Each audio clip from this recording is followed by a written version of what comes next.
Falme ya giza na kuna falme ya Mungu.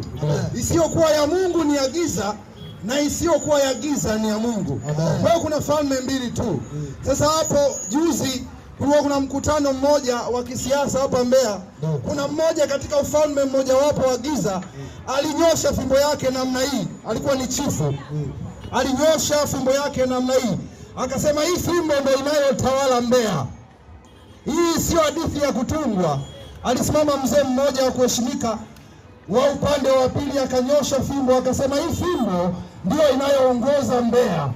Mimi nimesimama mbele yako kama alivyosimama mbele za watu kwamba kuna fimbo inayotawala Mbeya. Amen. Ninasema hiyo fimbo imevunjika kwa jina la Yesu Kristo. Aliyeivunja si mwingine ila ni yule aliyesema atatawala kwa fimbo ya chuma, naye ni Yesu Kristo. Na hiyo fimbo ya chifu Mwashinga imevunjika kwa jina la Yesu. Anayeongoza ni Yesu Kristo wa Nazareth.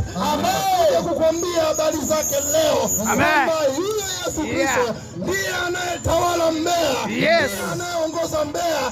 Na ndiye anataka umpe maisha yako leo ili akuongoze na wewe, ili usiongozwe na ile fimbo dhalimu, fimbo ya ulevi, fimbo ya ukahaba, fimbo ya ukahaba, fimbo ya ulevi, fimbo ya uzinzi, fimbo ya uasherati, fimbo ya mateso na magonjwa, fimbo ya mitaala. Hiyo imevunjika kwa jina la Yesu. Amen. In the name of Jesus Christ. Naomba unisomee Yohana Mtakatifu sura ya 3 kuanzia mstari wa 1.